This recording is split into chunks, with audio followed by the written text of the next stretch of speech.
같이 기도하겠습니다.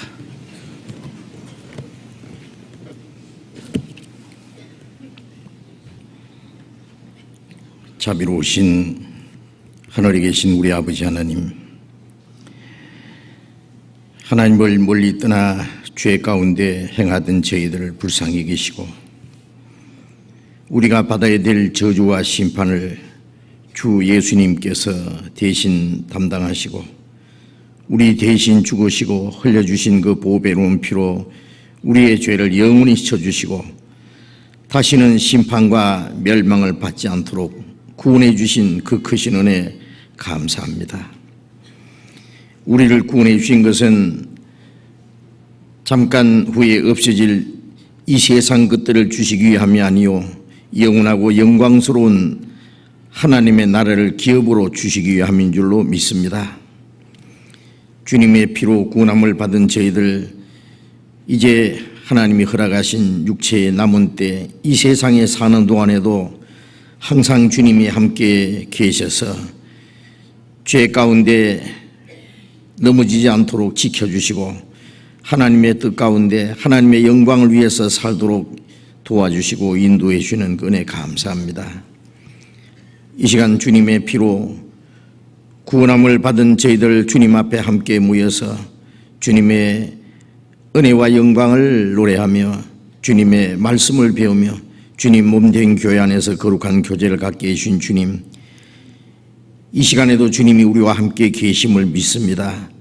우리 각 사람을 감찰해 주시고 하나님의 자비로운 능력의 손으로 우리를 더욱 붙들어 주시고 말씀 위에 굳건히 세워주셔서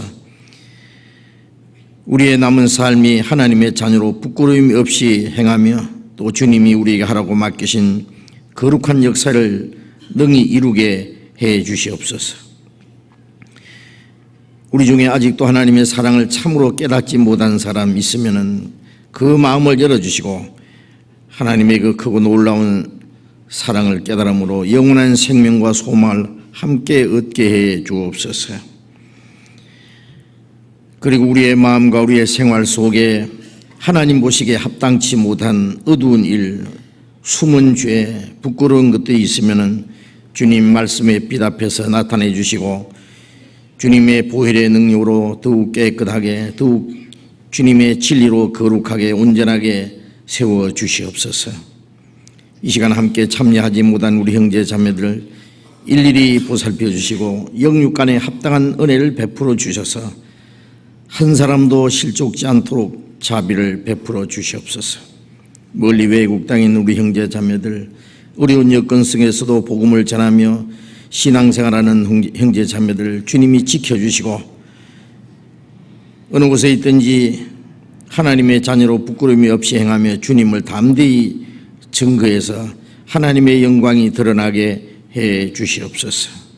이 시간 우리에게 나타내시기 원하시는 주님의 말씀, 우리가 마땅히 어떻게 행할 일들을 가르쳐 주시고 그 말씀을 듣고 잊어버리지 아니하고 마음과 생활 속에 말씀을 지켜 행할 수 있도록 우리를 붙들어 주시옵소서. 주 예수님 이름으로 기도드렸습니다. 아멘. 시편 교독하겠습니다. 시편 94편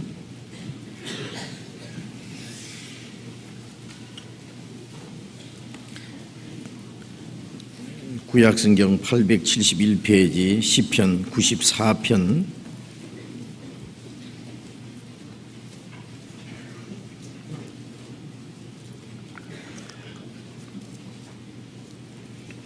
시편 94편 1절부터 끝절까지 교독하겠습니다. 여호와여 보수하시는 하나님이여 보수하시는 하나님이여 빛을 비추이소서. 세계를 판단하시는 주여 일어나사 교만한 자에게 상당한 형벌을 주소서. 여호와여 악인이 언제까지 계가를 부르리이까? 저희가 짓거리며 오만이 말을 하며 죄악을 행하는 자가 다 자긍하나이다. 여호와여 저희가 주의 백성을 파쇄하며 주의 기업을 공곡해 하며 과부와 나그네를 죽이며 고아를 살해하며 말하기를 여호와가 보지 못하며 야곱의 하나님이 생각지 못하리라 하나이다. 백성 중 우둔한 자들아 너희는 생각하라. 무지한 자들아 너희가 언제나 지혜로울꼬. 귀를 지으신 자가 듣지 아니하시랴. 눈을 만드신 자가 보지 아니하시랴. 열방을 징벌하시는 자 곧 지시로 사람을 교훈하시는 자가 징치하지 아니하시랴. 여호와께서 사람의 생각이 허무함을 아시느니라. 여호와여 주의 징벌을 당하며 주의 법으로 교훈하심을 받는 자가 복이 있나니. 이런 사람에게는 환난의 날에 벗어나게 하사 악인을 위하여 구덩이를 팔 때까지 평안을 주시리이다. 여호와께서는 그 백성을 버리지 아니하시며 그 기업을 떠나지 아니하시리로다. 판단이 의로 돌아가리니 마음이 정직한 자가 다 조처리로다. 누가 나를 위하여 일어나서 행악자를 치며 누가 나를 위하여 일어서서 죄악 행하는 자를 칠고. 여호와께서 내게 도움이 되지 아니하셨다면은 내 혼이 벌써 정막 중에 처하였으리로다.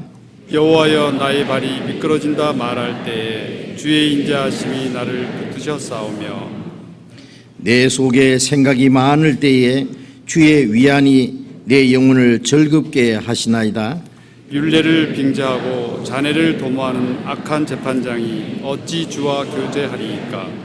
저희가 모여 의인의 영혼을 치려하며 무지한 자를 정죄하여 피를 흘리려 하나. 여호와는 나의 산성이시요 나의 하나님은 나의 피할 반석이시라. 같이 읽겠습니다. 저희 죄악을 저희에게 돌리시며 저희의 악을 인하여 저희를 끊으시리니 여호와 우리 하나님이 저희를 끊으시리로다. 찬양대 찬송해 주시겠습니다.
아무도 앵콜이라는 말 안 하네.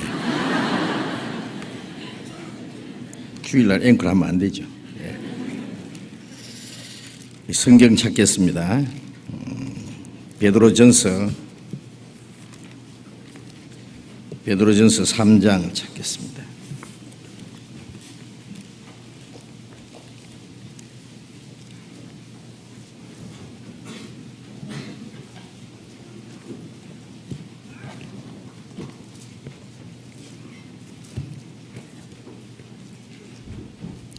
베드로전서 3장 신약 380페이지입니다.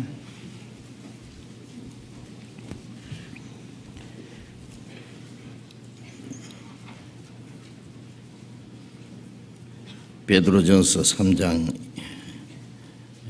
1절부터 읽겠습니다.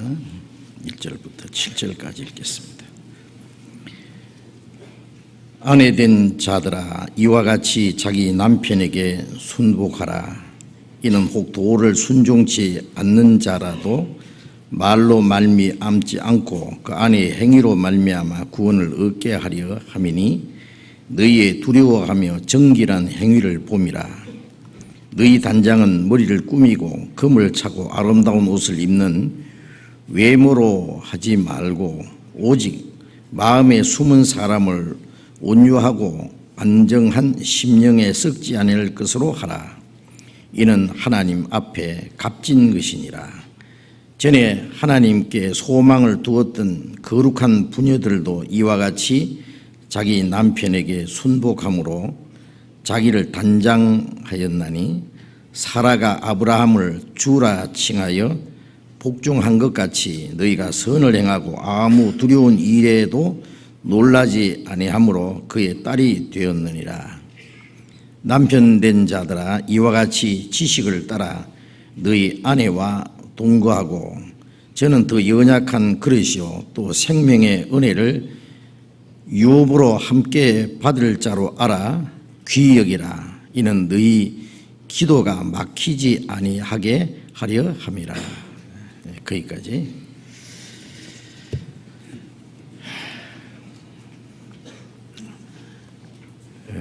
세계 곳곳에서 큰 재난들이 일어나서 많은 사람들의 생명을 잃고 있습니다. 미얀마에서 사이클론이라는 태풍이 핥히고 지나가서 지금 통계상으로 희생당한 즉 죽은 사람이 아마 13만 3천 명이 될 것이다. 이렇게 뉴스에 보도가 되었습니다. 또 중국에서 대지진이 나서 우리나라 한반도 반 이상의 그 지역에 지진이 일어나가지고 거의 모든 집들이 다 파괴되고 많은 사람들이 생명을 잃었습니다. 지금도 얼마의 사람이 그 건물 더미에 깔려서 죽었는지 죽어가고 있는지 알지 못한답니다. 성경에 보면 지진에 대한 말씀이 많이 나와요. 예수님이 십자가 죽으실 때 마지막에 큰 지진이 일어났죠. 성소 휘장이 위에서부터 아래까지 찢어져 둘이 되고 땅이 진동하며 바위가 터지고 그런 말이 있어요. 그래서 큰 지진이 일어난 것을 보고 사람들이 놀래서 그는 과연 하나님의 아들이었다 라고 말한 사람들도 있었습니다. 예수님이 십자가 죽으실 때 왜 지진이 났을까? 제가 그 생각을 조금 해봤는데요. 지진이 일어났다는 것은 하나님이 땅을 흔들어 버리고 인간이 살 수 있는 모든 이 터전을 하나님께서 깨트버리는 걸 말합니다. 즉 하나님의 심판을 말합니다. 예수님이 십자가 죽으시자마자 하나님과 인간 사이에 맡겼던 죄의 담이 흐려지고 하나님께 나아갈 수 있는 구원의 길이 열린 동시에 또 이 땅에 하나님의 심판도 결정되어 있습니다. 이 땅은 처음부터 하나님이 완전한 것으로 만드는 것이 아니고 불완전하게 때가 되면 없애버릴 걸 전제로 하고 만들었어요. 그래서 처음 하늘과 처음 땅이 없어지고 새 하늘과 새 땅이 나타났다. 자, 처음 하늘과 처음 땅, 우리가 사는 이 세상은 원래 영원한 천국에 들어갈 하나님의 백성을 준비하기 위한 그러한 과정으로 만드신 것이지 이 땅에 사람이 영원히 살라고 두신 것이 아닙니다. 그래서 복음이 온 세계에 전파되고 천국에 들어갈 백성이 다 준비되면은 하나님이 이 세상을 심판하십니다. 그래서 그 천국에 들어갈 백성을 준비하기 위해서 하나님이 이 땅을 두셨는 거예요. 그리고 복음이 온 세계에 전파되면은 그제야 끝이 온다는 말은 이 땅을 심판합니다. 그래서 마지막 때에 무슨 일이 일어나느냐, 여러 가지 징조가 일어나고 그리고 하나님이 이 땅에다가 재앙을 내리시는데, 재앙입니다. 처처에 기근과 지진이 있으리니 이 모든 게 재난의 시작이라. 마태복음 24장에 제자들이 예수님께 주님이 재림하시기 전에 그리고 세상 끝에 무슨 징조가 있사오리까 하고 여쭈었을 때 주님이 그 마지막 때에 대한 징조에 대해서 여러 가지 말씀하시면서 그 중에 처처의 기근이라는 것은 흉년입니다. 그리고 지진, 사람들이 굶어 죽는 사람, 그 다음에 지진으로 자연 재난에 의해서 죽는 사람이 많습니다. 지금 세계적으로 기근이 일어나고 있는 거 아시죠? 이 자연이 급속도로 파괴되고 있기 때문에 공해, 대기 오염, 기상 이변에 의한 흉년으로 지구상에 하루에도 5만 명 혹은 4만 명 이상 굶어 죽어갔다 가고 있다는 통계가 나왔습니다. 그건 지금 해결이 없어요. 그리고 이것은 점점 더 심각합니다. 제가 인도에 가서도 그런 실제로 굶어 죽은 사람들의 모습을 보고는 너무 당황했는데요. 지금 북한에도 최근에 아주 식량난이 심각하답니다. 세계 곳곳에 이 기근이 일어나고 있습니다. 그리고 식량 사정이 아주 나쁩니다. 그래서 앞으로 정말 이 여러 가지 재앙 중에요, 먹을 것이 없어서 굶어 죽는 것 가장 비참하다고 생각해요. 엄마 죽은 서름보다 배고픈 서름이 더 크다 그러잖아요. 배고파 보지 않은 사람은 몰라요. 배고파 봤어요? 그냥 점심 안 먹어서 배고픈 그 정도 말고 다이어트 하기 위해서 일부러 안 먹는 그런 거 말고 먹을 것이 없어서 너무너무 배고파 본 일이 있어요. 별로 없죠. 저는 그런 일이 있었어요. 그 배고픈 건요, 그리고 자기 혼자 굶는 것도 또 괜찮은데 많은 사람들이 같이 굶을 때는 이건 정말 견딜 수 없는 고통이 있습니다. 굶어 죽는다는 것은 정말 전쟁으로 죽는 것보다도 더 참 비참한 거예요, 사실은.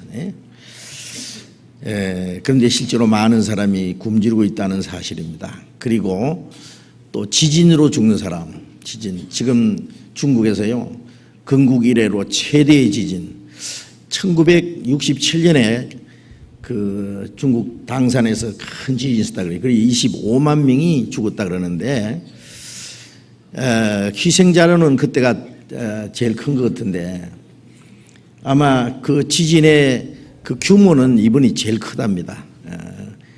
지금 적어도 그런 확실치 않지만은 죽은 사람, 실종자 다 합하면은 10만 명이 넘을 거라고 그럽니다.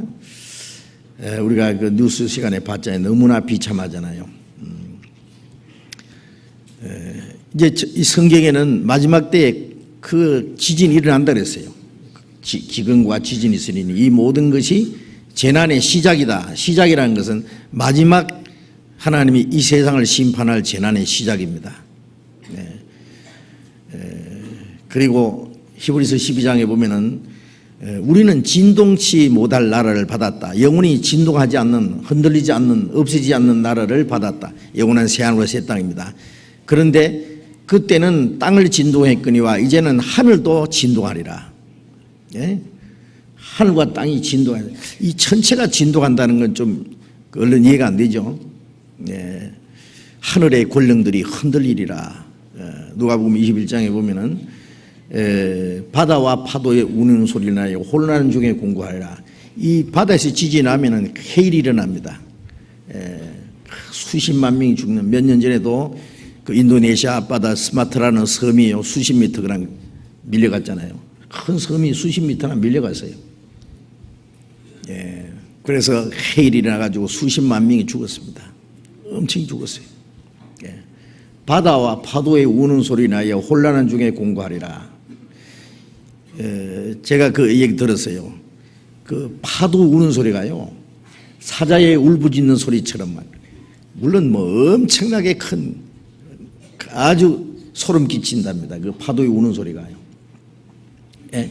그래서 사람들이 혼란한 중에 공고하리라. 사람들이 세상에 임할 일을 생각하고 무서워함으로 기절하리니 이는 하늘의 권령들이 흔들리겠습니다. 이런 일이 되는 걸 보던 인자가 가까이 머리를 들라 너희 구속에 가까웠느니라, 뭐 그런 말씀을 하셨어요. 그것은 지상재림하시는 주님, 지상재림하기 전에 마지막 7년 환란 중에 있을 큰 재난이라고 생각됩니다. 지금은 아직 저 정도 재난은 아무것도 아닙니다. 뭐 몇만 명, 몇십만 명 죽는 건 이제 아무것도 아니에요. 저것은 앞으로 하나님 이 세상을 심판할 때는요, 수백만 명, 수천만 명이 그냥 떼죽음을 당하는, 누가 그것을 구조하겠어요? 지금은 구조대원이라 가서 뭐 죽어가는 사람 몇 사람 건지내기라도 하지만은요, 마지막 때 하나님이 세상 심판할 때는 아무도 손도 댈 수 없어요. 하나님이 심판하는데 누가 그걸 해결할 겁니까? 요한계시록 그 16장을 잠깐 찾아봅시다. 요한계시록 16장, 베드로전서는 이제 붙들어 놓고요. 요한계시록 16장 18절 봅니다. 요한계시록 16장 18절. 번개와 음성들과 뇌성이 있고 또 큰 지진이 있어 어찌 큰지 사람이 땅에 있어 오므로 이같이 큰 지진이 없었더라. 그 하늘에서요, 번개와 내성과 음성과 뇌성이 있고, 이거는 하늘의 권령들이 흔들리는 모습입니다. 큰 지진이 있어 어찌 큰지 사람이 이 땅에 있어 오므로, 즉 인류 역사 속에 이같이 큰 지진은 없었더라. 19절. 큰 성이 세 갈래로 갈라지고 만국의 성들이 무너지니 곧 성 바벨론이 하나님 앞에 기억하신 바 되어 그의 맹렬한 진노의 포도주를 주 잔을 받으며 각 섬도 없어지고 산락도 간데 없더라. 자, 여기에요, 지진, 여러 가지 재앙 중에서 큰 지진이 있는데 성이 세 갈래로 지고 큰 성이, 만국의 성들이 무너지고, 마지막 때에 인간들이 하늘 높은 줄 모르고 하늘을 찌를 듯이요, 마지막 바벨탑입니다. 이 땅에서 오래오래 살라고 만들어 놓은 마춘류들이 그냥 성냥갑처럼 넘어질 겁니다. 넘어져요. 제가 그 지진에 대한 얘기 조금 들었는데요, 그 미국 LA 같은 경우는요, 그 전에도 지진이 나서 막 많은 건물들이 무너지고 했는데 그 현장을 제가 봤거든요. 그런데 그 지진이 나면은 높은 빌딩들은 한 2m, 3m 정도로 4m 정도까지 흔들린답니다. 위에가 한 3m 정도 흔들린대요. 굉장히 흔들리는 거죠. 그런데 더 이상 흔들리면은 이제 무너진대요. 제가 지난 일본에 가서 그 오기 전날, 지난 그러니까 7일 밤에 호텔에서 자다가 깜짝 놀랄 게 있으면 새벽에 지진이 났어요. 그것이 이제 배에서 이 배 타고 이 파도에 흔들리잖아요. 꼭 그와 같아요. 침대 위에서 막 이렇게 흔들려요. 그 다음날 그러니까 진원지는 좀 멀리 떨어져 있는데요, 진도 6.5도 정도 됐다고. 굉장히 큰 지진입니다. 그런데 일본은 그 지진이 많이 일어나는 나라이기 때문에요. 이 집들을요, 지진을 대비해서 어지간한 지진이 나면 무너지지 않게 그렇게. 그래도 그 일본 고베 지진 때요, 막 그냥 도시가 다 거의 박살났잖아요. 예, 그냥 그 고가도로가 막 무너지고, 예, 그냥 길이 갈라지고 많은 사람 죽었습니다. 더 큰 지진이 나면은 뭐 아무리 대비해봐야 소용이 없어요. 예. 어쨌든 이런 일들이 일어나는 걸 보면은 우리가 정신을 차려야 됩니다. 예. 우리는 주님 오실 날에 가깝다. 이 땅에다가 소망을 두지 마라 그 말이에요. 이 땅에는 영원히 살 곳이 아니다. 그걸 우리에게 가르쳐 주는 거예요. 사람들도 그 사실을 깨달아야 되는데, 우리는 뭐 몇만 명, 뭐 수십만 명이 죽었다는 걸 뉴스를 들을 때 사람들이 놀라고 참 그 희생자들에 대해서 참 불쌍히 여기지만은, 그러나 사실을 보세요. 하루에도 지옥으로 막 거꾸로 떨어지는 사람이 얼마나 많은지 아세요? 예? 굶어 죽는 사람, 지진으로 죽는 그것도 끝난다면은 언젠간 죽을 거 뭐, 예. 그것으로 끝난다면은 큰 문제 아니잖아요. 그러나 영원히 지옥으로 떨어지는 사람이 지금도 얼마나 많은데, 응? 거기에 대해서 사람들은 안타깝게 생각하지 않고, 우리 그리스도인들도 그런 걸 자꾸 잊어버려요. 거기에 대해서 그들이 지옥 가는 것을 막아야 될 책임이 우리에게 있습니다. 그래서 이 마지막 때에 우리가 할 수 있는 최선을 다해서 어디든지 하나님이 우리에게 전도의 문을 열어주는 모든 곳에 가서 아마 복음을 전해야 될 겁니다. 지난 주일에 우리 5월이 가정의 달이라고 해서 우리 그 자녀가 부모에게, 부모가 자녀에게 어떻게 해야 될 것에 대해서 조금 말씀드렸습니다. 시간이 없어서 충분히 말씀드리지 못했지만 오늘은 좀 제목을 바꿔서 아내가 남편에게, 남편이 아내에게 어떻게 해야 될 것인지, 그리스도인의 가정생활에 대해서 좀 말씀을 드리려고 합니다. 우리 구원받은 성도들은 열심히 신앙생활을 하고 교회생활하는 가운데 잘못하면 이 가정생활을 좀 소홀히 할 수가 있어요. 그렇죠? 등한히 할 수도 있어요. 그리고 그 정서적인 것에 대해서 좀 이제 우리가 좀 소홀히 하고 그런 것을 좀 등한시할 수가 있는데, 다른 거 몰라도 우리 그리스도인은 가정생활을 아주 올바로 정상적으로 해야 됩니다. 성경에는 가정생활에 대해서 많은 말씀을 해 주셨습니다. 그리고 그거는 하나님의 계명입니다. 이것은 하나님의 말씀을 순종 잘하는 사람은 부모에게도 잘할 거예요. 그렇지 않습니까? 그 부모를 섬기는 것은 하나님을 섬기는 마음입니다. 그게 보이는 부모님을 섬기지 못한 사람이, 육신의 부모를 섬기지 못한 사람이 영의 아버지를 섬긴다는 것은 아마 거짓말일 거예요. 그렇잖아요? 우리 육신의 부모가 우리를 사랑하고 길러주고 도와준 것은요, 하나님의 사랑이 가장 잘 표현된 겁니다. 완전하지는 못해도요, 정상적인 부모라면은 자녀를 위해서 자기를 다 희생합니다. 그래서 사람에게 주신 첫째 계명이 네 부모를 공경하라 하고 있죠. 또 하나님을 공경하고 하나님의 말씀을 순종하는 사람들은 또 부모로서의 자녀를, 하나님 아버지께서 자기 자녀를 사랑하시는 것처럼 육신의 자녀들도 사랑하고 도와줄 거예요. 그렇죠? 자녀들을 위해서 모든 걸 희생하고, 또 자녀가 잘 되기를 바라고, 잘못하면은 책망하고 징계하고 그렇잖아요. 그리고 자녀들을 위해서 모범을 보여야죠. 부모가 잘못하면서 자녀 보고 잘하라, 그거는 그건 잘못된 교육입니다. 부모는 자녀에게 제일 첫 번 선생인 동시에 제일 위대한 선생님입니다. 훌륭한 부모가 훌륭한 자녀를 만들 수 있습니다. 그래서 모든 것을 본을 보여줘야 돼요.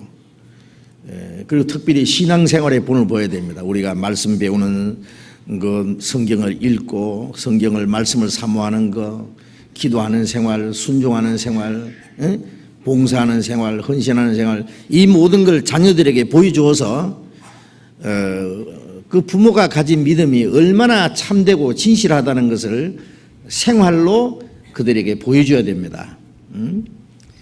자녀들이 어릴 때는요, 그 부모들의 그 강권에 의해서 어쩔 수 없이 교회에 다니지만은 조금 머리가 발달되면은요, 조금 크면은 자기 스스로 판단합니다. 무조건 하라고 한다고, 교회 가자고 한다고 가고, 기도하자고 한다고 하고, 뭐 그렇게 하지 않아요. 자기 이해가 안 되면 안 합니다. 성직자의 자녀가 타락하는 일이 있고, 교회 열심히 다니는, 교회에서 직분을 맡은 자녀들이 타락한 경우가 많이 있다 그러는데, 그 이유가 뭐냐면은 뭘 다 그런 건 아니겠지만은요, 부모가 그 신앙생활에 본을 보여주지 못한 거예요. 본을 보여주지 못한 거예요. 자기가 믿는다고 하는 대로 행동하지 않기 때문에 자녀들이 봤을 때는 위선자로 보는 거예요. 믿는 것은 저렇게 막 교회 다니고 기도하고 하지만은 자기 마음대로 살아도 되는 거구나. 그러니까 그게 뭐냐? 그것은 참된 믿음이 아니다. 그 부모들이 잘못함으로써 그 자녀들에게 불신을 주는 거예요. 불신을 심어줘요. 그래서 부모가 본을 보여야 됩니다. 모든 것에. 그대로 따라합니다. 그래서 바울 사도는 내가 자녀에게 권하는 것 같이 내가 너에게 권하노니 너희는 나를 본받으라. 내가 그리스도를 본받은 자 된 것 같이 너희는 나를 본받으라. 이게 자신 있게 말할 수 있었어요. 우리가 자기를 위해서뿐 아니라 자기 자녀들을 위해서도 모범적인 신앙생활을 해야 됩니다. 이제 읽은 말씀 중에요, 베드로전서 3장에 다시 돌아가서요, 3장에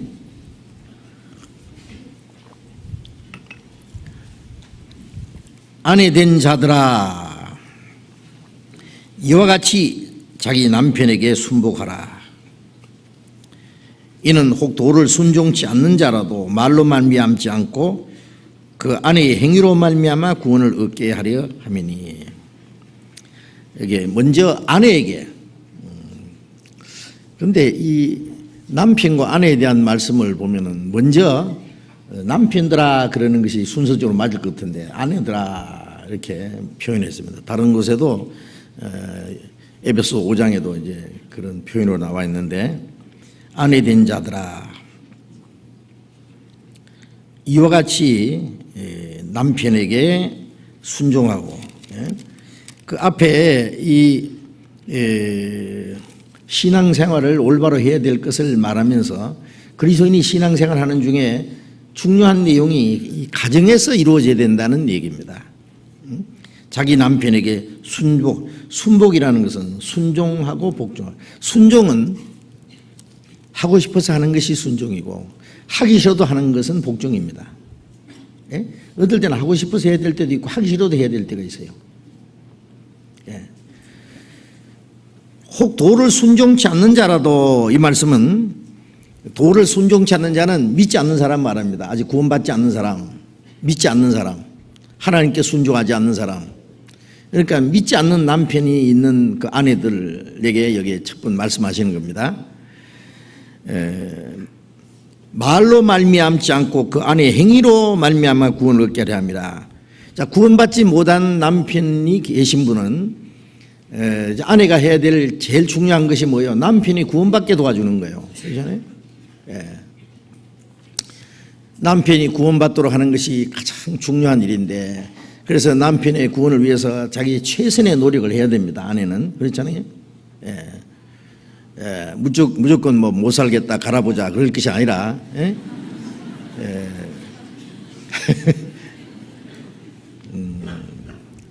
할 수 있는 최선을 다해야 돼요. 그냥 결핍하면은 막 이혼한다, 뭐 못 살겠다 그런데 그러면 안 돼요. 자기가 할 수 있는 최선을 다하고 기도하고 노력을 해야 돼요. 예? 그래서 혹 도를 순종치 않는 남편에게도 이게 말로 말미암지 않고 그 아내의 행위로 구원을 얻게 하려 하면 그 말씀은 우리가 이제 전도하는데 말로도 해야 됩니다. 물론 그렇죠. 말로 안 하면 되겠어요. 하나님 말씀을 가지고 얘기해야 되지만은 말로만 하지 말고 그 말이에요. 말로만 하면 안 됩니다. 어떻게? 예? 그 아내의 행위로 말미암아 구원을 얻게 하려 하면 이 가족은요 서로를 잘합니다. 예. 그 어떤 사람은 그래요. 그 어떤 남자에게 전도를 했더니 그러더래요. 나 죽어도 안 믿는다 그러더래요. 아니 당신 안 믿으려면 보통 안 믿지 왜 죽어도 안 믿냐고. 그러니까 왜 그러냐 그랬더니 자기 아내를 보니까 예수 믿는다고 하는데 이거 완전히 가짜다 그래요. 예. 남편에게 아무렇게나 하고 자식들 그냥 시커멓게 해놓고 양말짝은 구석구석 막 돌아다니고 막 먼지가 풍풍 나르고 집구석은 내버려 두고 막 자기 혼자 천사처럼 교회당만 쫓아다니고 그래서 이 남편은 그 예수가 누군지 모르지만은 하여튼 예수 때문에 자기 집에 망했다고 생각하는 거예요. 자, 남편이 죽어도 안 믿도록 만들어 놨으니 잘 믿은 거예요, 그게? 잘못한 거예요. 잘못한 거예요. 예. 어떤 사람은 그래요. 아, 막 자기 남편 보니까 막 마귀처럼 생겼고, 막 자식들 보니까 마귀 새끼 같고, 집구석은 막 지옥 같고, 교회당 가면 막 천국 같고. 아니지요. 왜 마귀요? 가끔 마귀 돼서 그렇지 마귀 아니에요. 자식들, 예, 이 세상이 나빠서 좀 세상 물들어서 그렇지 자기 자식들이 얼마나 귀한 존재인데 왜 자기 마귀 새끼들이요? 아닙니다. 그렇게 말 함부로 하면 안 돼요. 가정이 왜 지옥이요? 자기 책임이요. 그게 자기 책임. 예. 그 있는 곳에서 그리스도인들이요 자기 있는 곳에서 잘해야 됩니다. 그래서 말로 말미암지 않고 그 아내의 행위로 구원을 얻게 합니다. 자기 아내의 행위로 남편이 회개하고 결국 믿게 된다는 말입니다. 그리고 어떻게 해야 되느냐가 2절에 나와 있습니다. 너희의 두려워하며 정결한 행위를 봄이라. 너희의 두려워하면 뭐 남편 무서워라 하란 말이 아니고 하나님을 두려워하는 생활입니다. 그리스도인들은 하나님을 두려워하면서 왜? 우리가 하나님 앞에 잘못하면 하나님 앞에 책망을 받고 징계를 받잖아요. 그래서 너희가 두렵고 떨림으로 구원을 이루라고 그랬잖아요. 예? 우리는 잘못해도 두려워할 줄을 몰라요. 하나님 말씀을 불순종하면서도 두려워할 줄 몰라요. 우리는 신앙생활은 우리 영혼은 지옥 갈 두려움이 없지만은 우리는 항상 우리 육신이 혹 잘못할까 봐 항상 하나님 앞에 두려운 마음을 가져야 됩니다. 하나님을 두려워하며 정결한 행위를 봄이라. 하나님 앞에 경건하고 깨끗한 생활, 예? 정결한 생활, 예? 세상에서 구별된 생활, 예. 그걸 하게 되면은 그것을 보고 정결한 행위를 본다 그랬잖아요. 누가 보면 남편이 봐요. 보고 저 사람 진짜 우리 아내는 진짜 그리스도인이다. 저 사람 진짜 믿는 사람이다. 실제로 이런 일들이 많이 있었어요. 제가 어딘라는 말 안 하겠습니다. 어떤 남편이요. 제가 아내가 천주교인인데요. 그 천주교 다닐 때는 얼굴에 그림만 그리고 그냥 손톱 청소나 하고 사치스럽고 친구들하고 세상 친구하고 어디 놀러나 다니고 남편 집에 오면 바가지나 끌고 이런 사람이 우리 모임에 와서 말씀 배우고 깨달았다 구원받았다 하더니 사람이 싹 바뀌었거든요. 네, 싹 바뀌었어요. 그 남편이 결국 구원을 받게 됐어요. 그 남편이 형사입니다. 형사, 경찰관. 예. 그 남편이 그 얘기를 하더라고요. 예. 또 한 곳에서는요, 남편이 어떤 그 사장입니다. 예. 배 고치는 그 수리하는 회사 사장인데 저 부인이 물론 이제 교회 그 장로교회 다니는데 자다 보면 새벽에 새벽기도 한다고 없고 막 이거 막 이 남편이 못 말려 그래가지고는 막 매일 싸우고 막 성경책을 몇 번이나 통시가 아세요? 옛날 재래식 변소 있잖아요. 그 하여튼 집어 던져버린 거예요. 예수 못 믿게 하려고. 그런데 그 부인이 이제 집사한테 구원을 받고 우리 복음 듣고 구원받고 완전히 변했어요. 완전히 변하자마자 이제 다른 사람들이 예수 믿는 사람들 욕하면은 자기가 그런 거예요. 여보게 다른 사람들 다 나쁜 사람들은 많지만 우리 집에 내 자는 최고로 진짜다 진짜. 그 안 믿는 사람들에게 자기 아내의 신앙은 진짜라는 걸 말하는 거예요. 물론 그분이 구원을 받았어요. 결국 자기 집을 개방해가지고요. 막 크게 수리해놓고 그분 구원받기 전부터 자기 집에 수리해놓고 우리 집에서 모이라고. 여기서 전도하라고. 제가 그 가서 전도했거든요. 오랫동안 전도했어요. 그래서 결국 교회가 시작됐어요. 전도하라 그래놓고는 자기는 어디 가느냐 하면 맞아가러 가는 거예요. 밤에. 집 비워줘야 되잖아 자기가. 수리 다 해놓고 말이야. 집에 모이도록 해놓고. 그래 우리 다 끝나고 나면은 와가지고 오늘 누가 구원받았냐 물어보는 거야. 그래 어떤 사람 아직 그 사람 구원 못 받았다 그러면요. 그 사람 못 받을 줄 알았다 그러고. 이 사람 더 잘 알아. 관심이 대단히 많아요. 그래서 결국 우리 수양회야 할 때 모시고 와서 구원을 받았어요. 그래서 아내가 변화된 모습을 보고 남편이 구원받은 사람 많습니다. 말로도 해지지만은 행위로 내가 가진 믿음의 진실함 참되다는 것을 보여줘야 됩니다. 하나님을 두려워하며 경건하고 정결한 생활을 단정한 생활을 보여야 된다 그 말이에요. 그래서 뭐 꼭 남편과 아내의 관계 아니라도요. 우리가 전도하는 데 있어서 말로도 해야 되지만은 우리 전도를 받는 사람들은 말만 들으려고 하는 것이 아니라 우리 생활에서 우리가 전하는 그 복음이 얼마나 진실한지를 보려고 관찰하고 있어요. 우리가 그 말이나 행동이나 그것이 잘못되면은 에이 천국 좋아하네, 구원 좋아하네, 니나 믿고 천국 가라 그래요. 그 안 듣습니다. 특별히 자기 가족들 그래요. 자기 가족들. 그래서 우리의 신앙생활이 다른 사람에게 전도하는데 얼마나 그게 필요하다는 것을요, 관계가 있다는 것을 우리가 알 수 있어요. 여기에 대한 그 말씀입니다. 그리고 또 3절 봅니다. 3절 베드로전서 3장 3절 너희 단장은 머리를 꾸미고 금을 차고 아름다운 옷을 입는 외모로 하지 말고 오직 마음에 숨은 사람을 온유하고 안정한 심령에 썩지 않을 것으로 하라. 이는 하나님 앞에 값진 것이니라. 너희 단장은 여자는 단장을 하잖아요. 옛날부터 여자는 하나님이 좀 아름답게 만들었어요. 그죠? 만들 때부터 좀 남자는 투박하게 만들었고 여자는 좀 부드럽게 좀 그 아름답게 만들었어요. 근데 사실 남자도 화장하면은 좀 이쁘더라고. 그런데 어쨌든 여자는 단장을 합니다. 단장. 얼굴도 단장하고 옷도 단장하고 뭐 여러 가지 장식도 하고 그러는데 너희 단장은 머리를 꾸미고 금을 차고 아름다운 옷을 입는 외모로 하지 말고, 외모는 쌍무시하는 게 아니라 외모로만 하지 말고 이렇게 그 정상적인 거예요.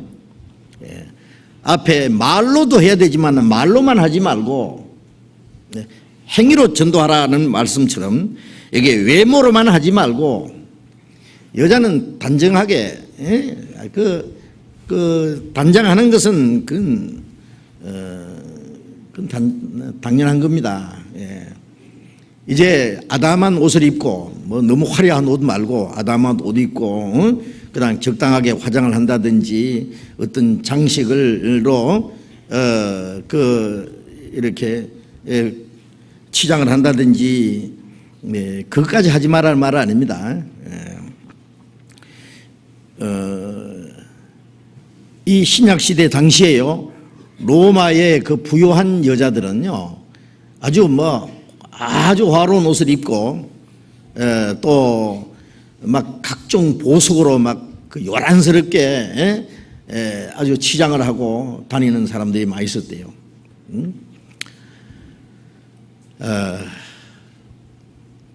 그리고 야고보서 2장 2절에 보면은 교회 안에도요, 교회당입니다. 회당에 금각지럭지를 끼고 부자가 아주 호화로운 옷을 입고 나타난다, 그런 말이 있잖아요.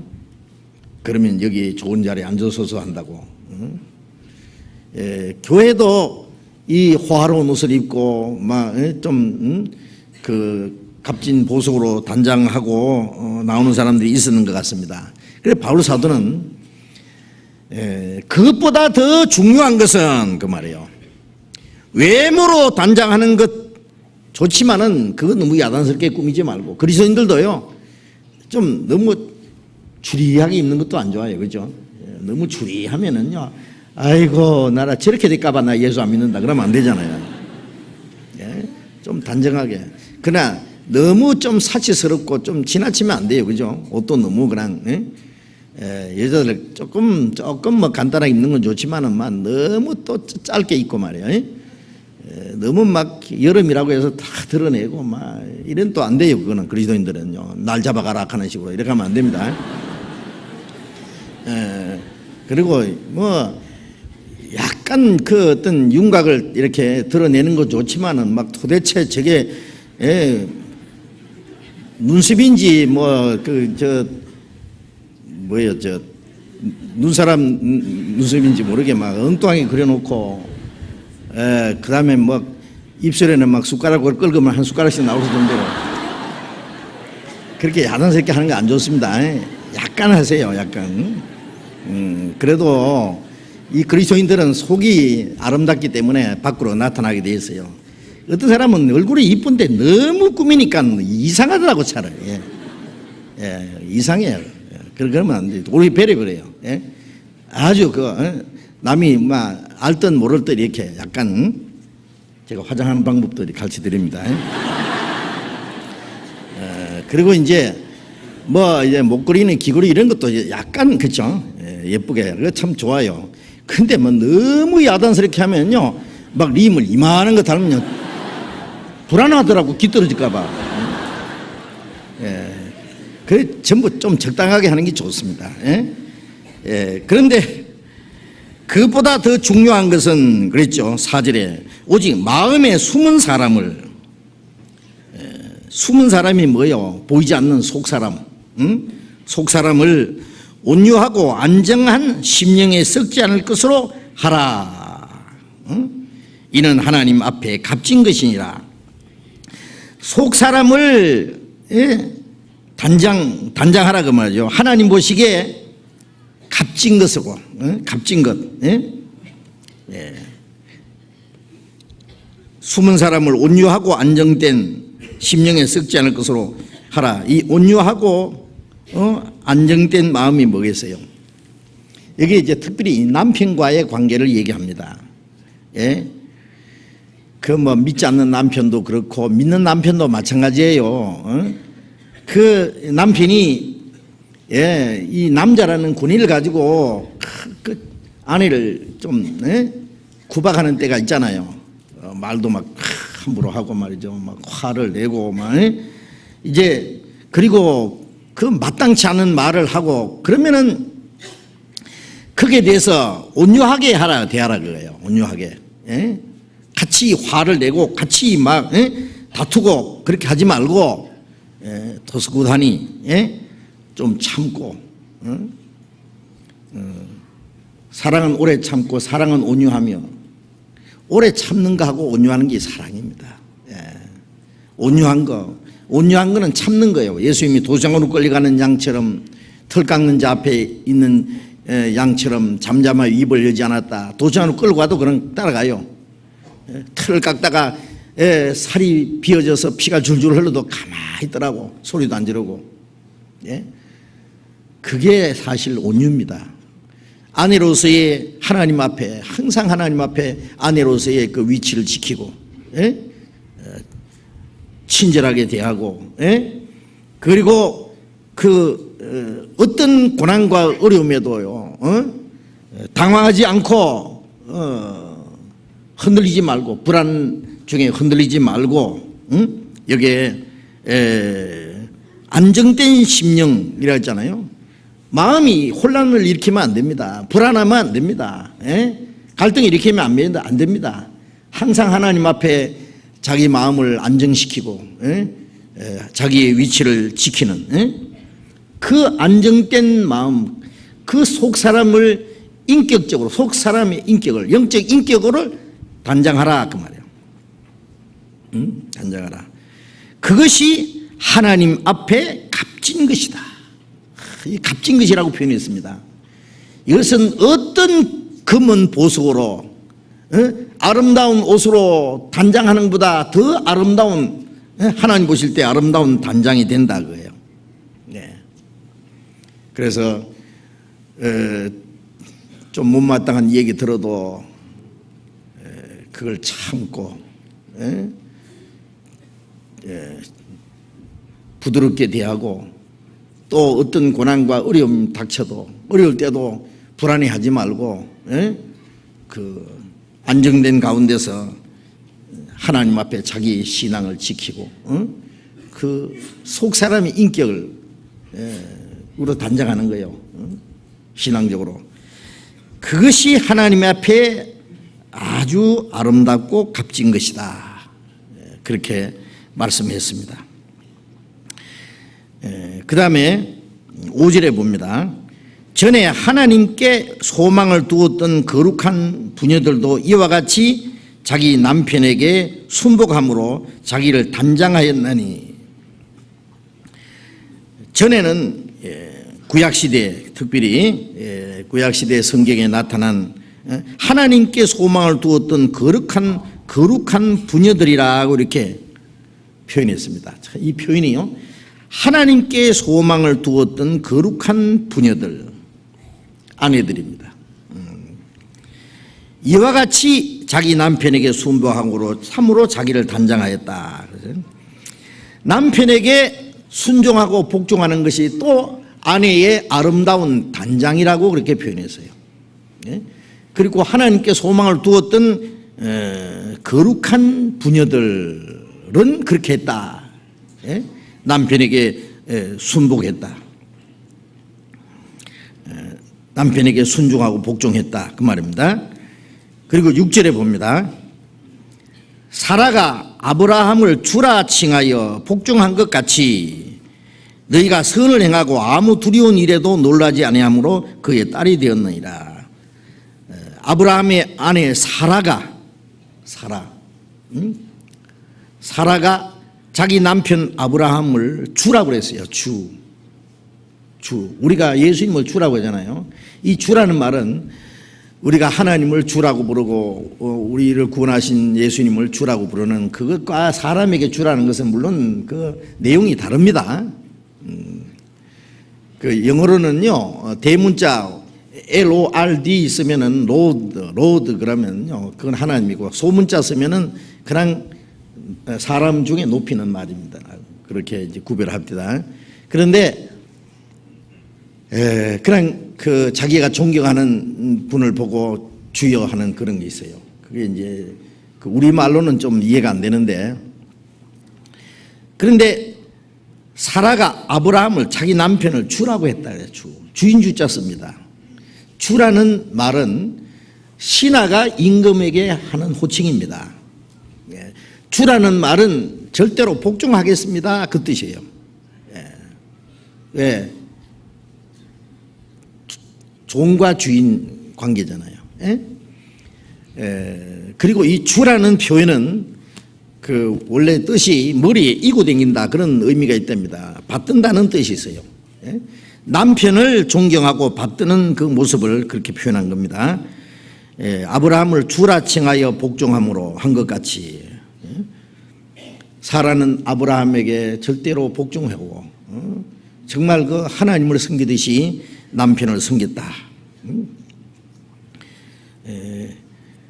그리고 너희 한같이 너희가 선을 행하고 선을 행한다는 여기 선은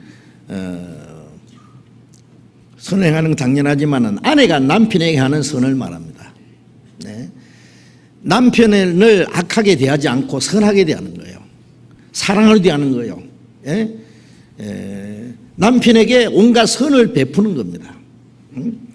선을 행하고 아무 두려운 일에도 놀라지 않으므로 이것은 우리가 살아가는 생활 가운데 어떤 고난과 역경이 올 때에 아내가 더 놀라지요. 더 당황하고 더 어려움을 겪을 수 있어요. 그러나 어떤 고난과 역경 중에도 당황하거나 두려워하거나 놀라지 않는다.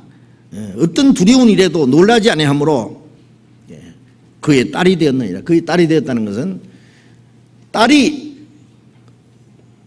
어머니에게 모든 걸 배우고 본받듯이 이제 자매들은 아브라함에게 배우라고.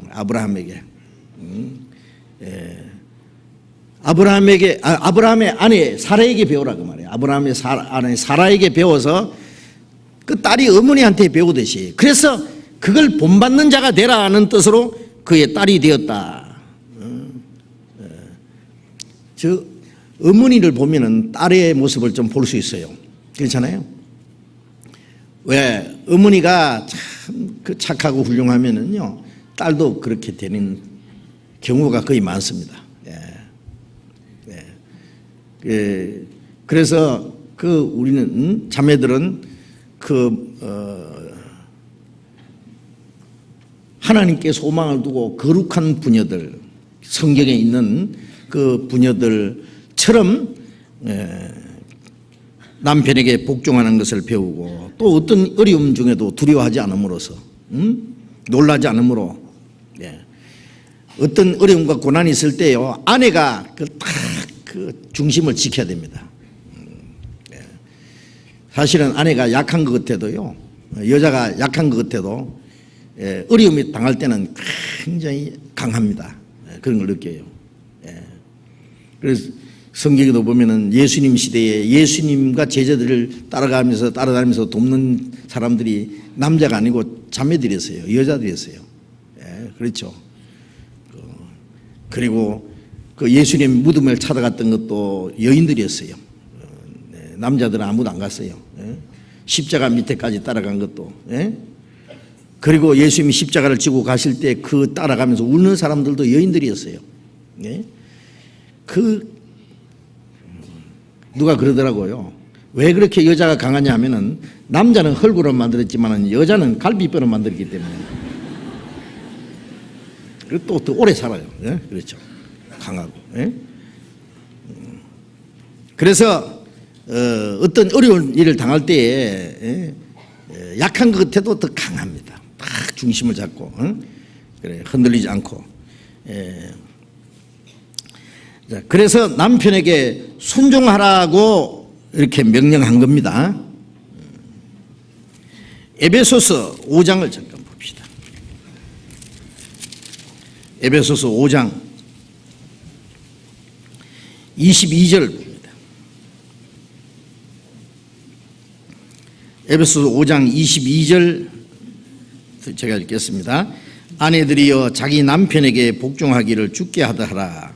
이는 남편이 아내의 머리됨이 그리스도께서 교회의 머리됨과 같음이니 그가 친히 몸의 구주시니라. 그러나 교회가 그리스도에게 하듯 아내들도 범사의 그 남편에게 복종할지니라. 이 말씀 잘 아시죠? 그리스도께서 교회의 머리 되셨다. 그래서 예수님은 머리고 우리는 몸입니다. 우리 머리처럼 주님을 받들고 몸은 머리의 뜻에 순종합니다. 그런 마음을 가지고 그리스도께서 교회의 머리 되신 같이 남편은 아내의 머리라 그랬어요. 몸이 머리에게 복종하듯이 아내는 남편에게 복종하라. 이것은 해도 되고 안 해도 되는 선택의 여지가 있는 것이 아니라 주님의 명령입니다. 이거는 하나님의 명령이고 창조주의 법칙이에요, 사실은요. 그리고 뭐 하고 싶을 때 하고 뭐 안 하고 싶을 때 안 하고 그런 게 아니라 이거는 지속적으로 해야 될 의무입니다. 어떻게 생각하세요? 이거 아주 중요한 겁니다. 그래서 남편에게 순종하는 것은 주님께 순종하는 것과 같습니다. 자녀들이 부모님께 순종하는 것, 하나님께 순종하는 것과 같듯이 아내가 남편에게 순종하는 것은 주님께 순종하는 것과 같습니다. 남편을 무시하고 남편을 거역하고 불순종하고 하는 것은 주님의 명령을 거역하는 것과 같다고 생각하면 돼요. 사실입니다. 그래서 남편의 뜻이 성경에 비춰서 잘못된 것이 발견되기 전에는 남편의 뜻에 따르는 것이 주님의 뜻이요. 하나님이 정해놓으신 질서입니다. 질서. 아시죠? 그렇게 생각하시면 틀리지 않습니다. 골로새서 3장을 잠깐 봅시다. 골로새서 3장. 골로새 3장 18절.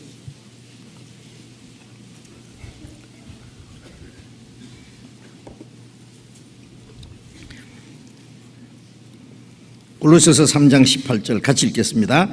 아내들아 남편에게 복종하라. 이는 주 안에서 마땅하니라. 아내들아 남편에게 복종하라. 이는 주 안에서 마땅하니라. 주 안에서 마땅하다. 이거 당연한 겁니다. 왜 이렇게 강조를 했을까요? 이 복종하라 그러면 싫습니다. 싫어요. 그래도 주님의 명령입니다. 그게 주님 앞에서 마땅한 거예요. 고린도전서 11장을 잠깐 봅시다. 고린도전서 11장 3절.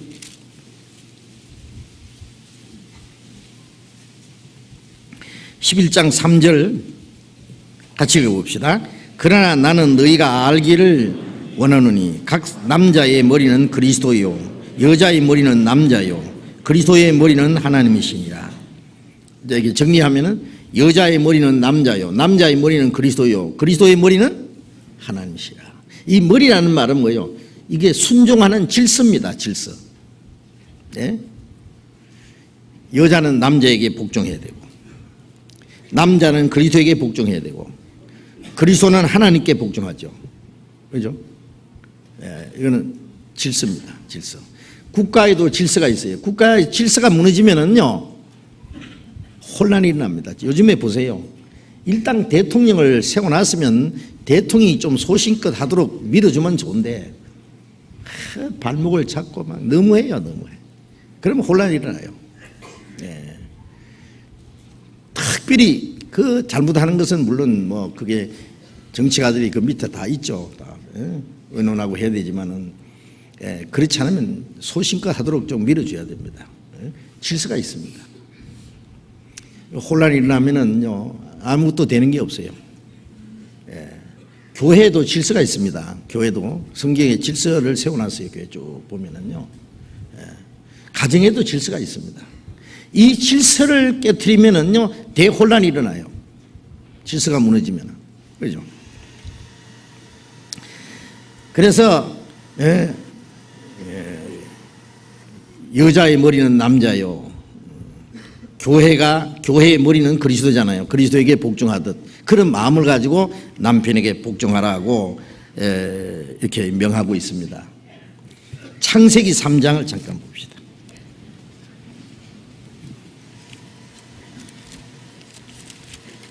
창세기 3장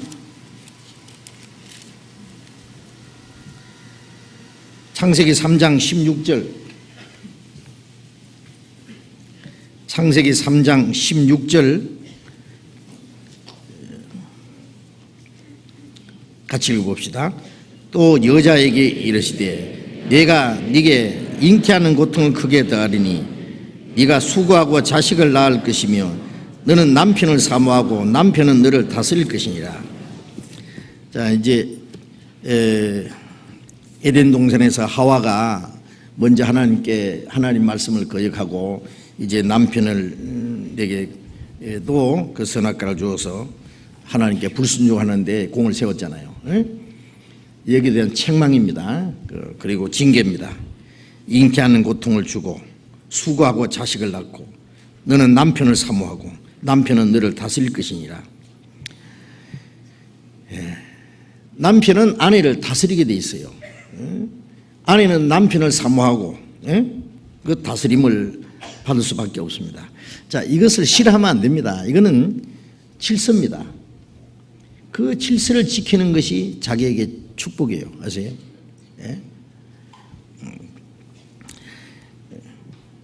그리고 이거는 창조주 하나님의 정하신 원리이고 질서입니다. 그리고 이 복종한다는 말은 남편이 모든 것을 주관하도록 맡기는 거예요. 물론 남편이 혹시 잘못됐다 싶으면 사랑으로 권고해야 되죠. 싸우지 말고 사랑으로 잘 권고하고 그렇게 얘기해야지.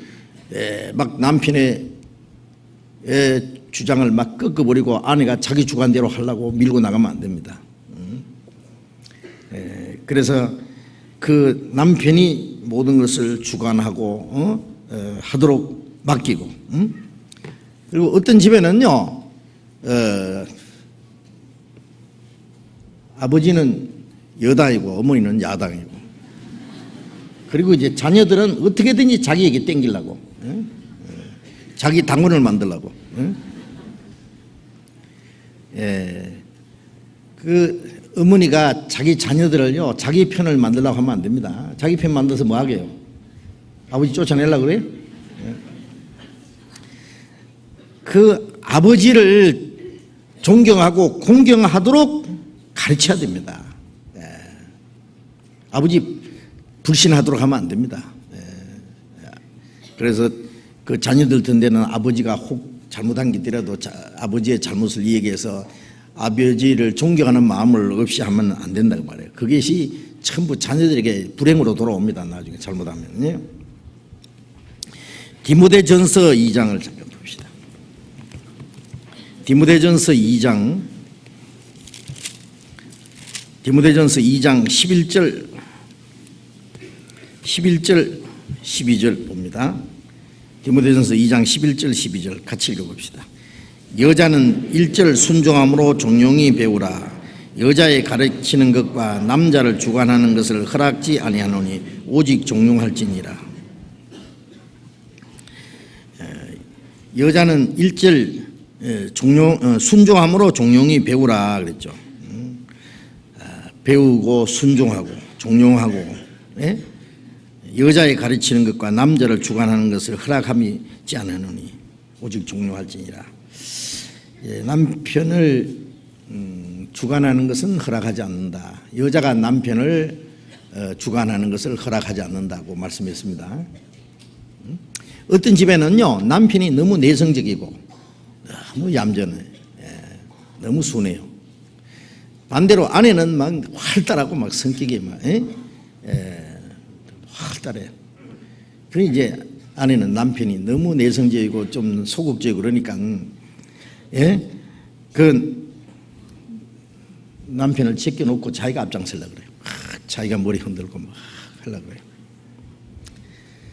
그러면은 안 됩니다. 남편을 밀어놓고 자기가 앞장서서 하려고 덤비면은 될 것 같아도 안 됩니다. 안 돼요. 그러면 그거는 옳은 일이 아닙니다. 지혜로운 아내는 남편이 혹시 소극적이고 좀 내성적이라도 자꾸 남편을 앞세워야 돼요. 밀어놓으면 점점 더 열등의식 가지고 나중에 남편 아무것도 못해요. 당신은 할 수 있다고 자꾸 자기는 한 걸음 뒤로 물러서고 남편을 자꾸 앞세워서 남편을 돕도록 해야 됩니다. 그게 지혜로운 아내의 모습입니다. 예. 절대 남편을 자기가 주장하려고 하면 안 돼요. 남편의 의견을 자기가 꺾어보려고 하면 안 된다 그 말이에요. 아시겠죠? 이거는 하나님이 정해놓은 질서요. 하나님께 순종하는 겁니다. 그래서 집에서도 여자의 목소리가 집 밖에 나가면 안 된다 그러잖아요. 여자 목소리가 크면 안 됩니다. 남자가 좀 큰 소리 쳐도 여자는 그보다 더 큰 소리 치면 안 돼요. 막 이기려고. 그래가지고 이기는 게 아닙니다. 이겨지겠어요? 남자가 자존심이 있는데 지겠어요? 싸움밖에 안 돼요. 두 손이 마주쳐야 소리가 난다. 대항 안 하면은 싸움이 안 돼요. 오직 종용할지니라.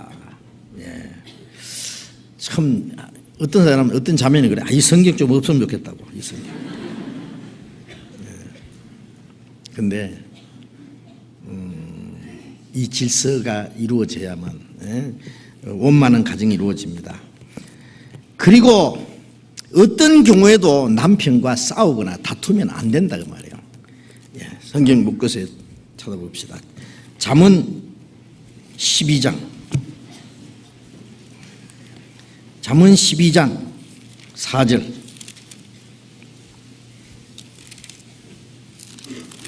잠언 12장 4절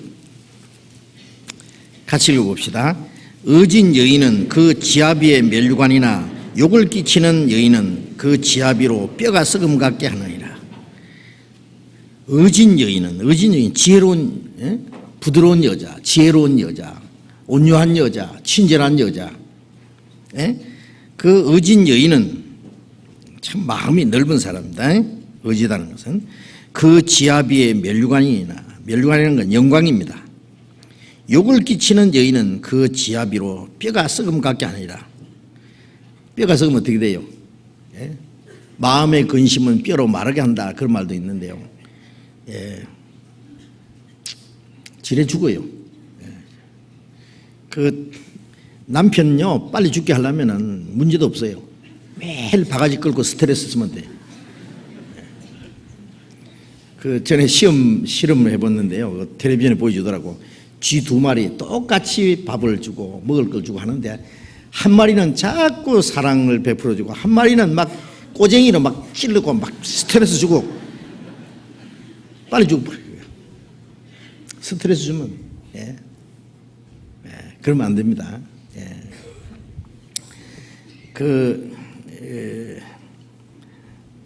그래서 그리스도인들은요, 자매들은 까다로운 아내가 되지 말고 좀 부드러운 아내가 되도록 좀 노력해야 되겠습니다. 잠언 14장 1절 봅시다. 14장 1절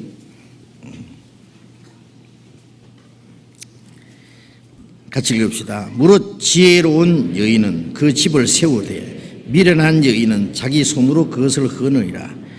지혜로운 여인은 그 집을 세운다 그랬죠. 가정을 잘 세우는 책임은 아내에게 있습니다. 아내에게. 그렇죠? 그리고 가정을 행복하게 만드는 것도 아내의 책임이 더 큽니다. 남편은 돈을 벌어오지만 아내는 그걸 가지고 살림하고 가정을 아주 행복하게 아름답게 꾸미는 것은 그 아내의 몫입니다. 그래서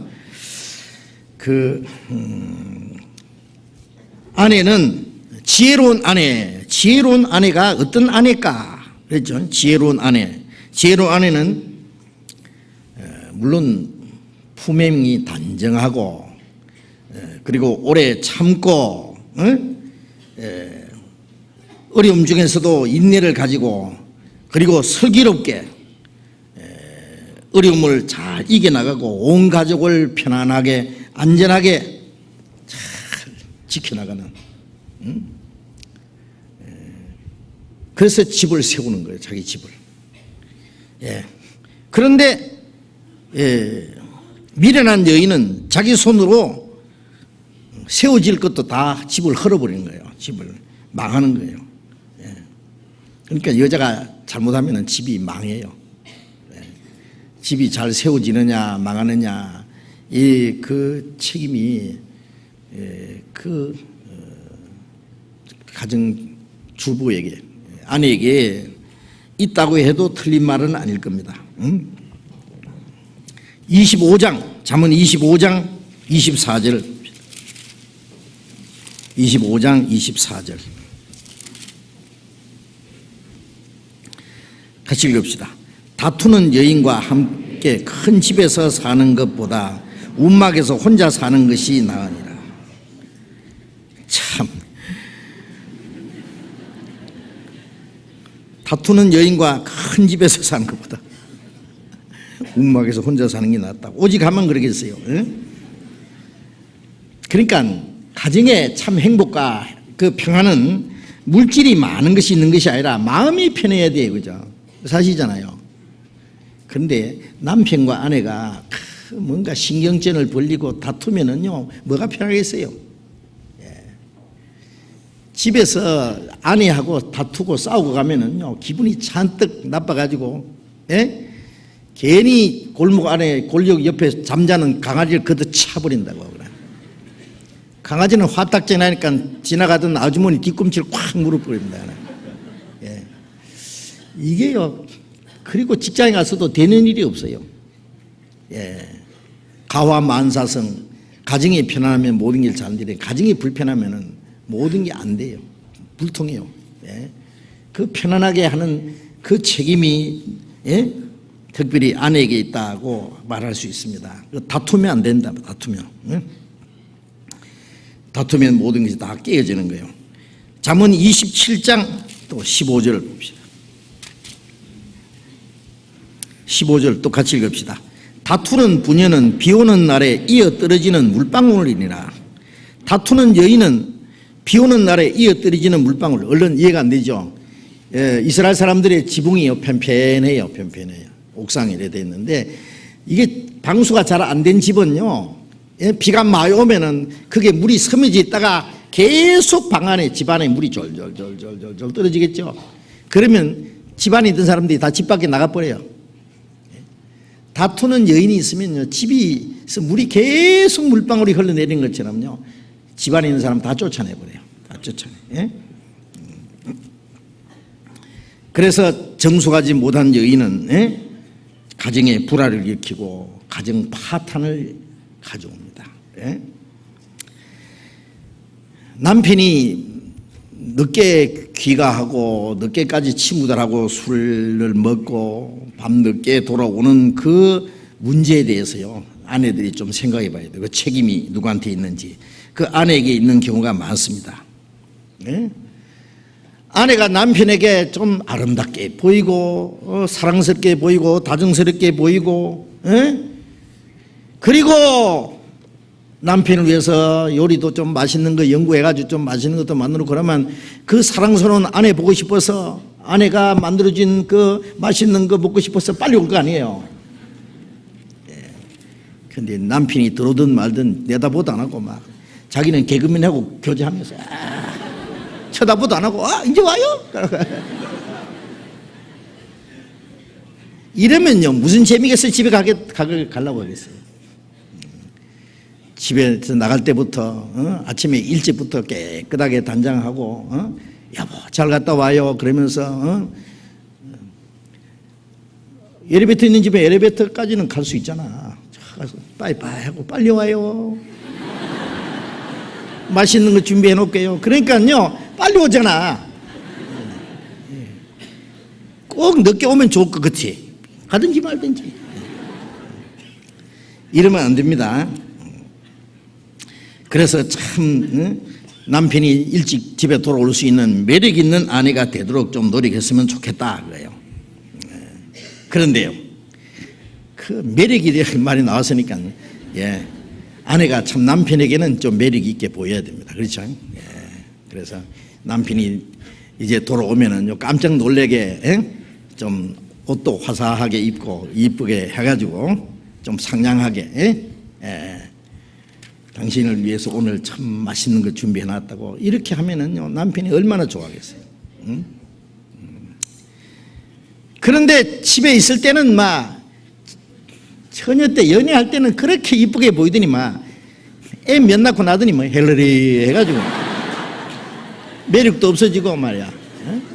그러다가 막 외출할 때는 막 꾸며가지고 막 누구 보라 그래요 도대체. 예. 외출할 때 물론 단정하게 갖고 나가는 것은 막 좋겠지만은 사실은 자기 남편에게 잘 보여야 되지. 남에게 잘 보여서 뭐 할게요. 그래요. 예. 좀 해보세요. 남편 있을 때. 예? 오늘 아내가 안 온 사람은 참 이게요. 여기 안 온 사람. 예? 그렇죠? 탭 들려주면 되지 뭐. 걱정하겠어요. 꽃이 향기가 나고 꿀이 있으면은 나비와 벌들이 몰려들겠지만은 그렇죠. 예. 꿀도 없고 향기도 안 나고 농약 냄새 나면은 다 날아가 버립니다.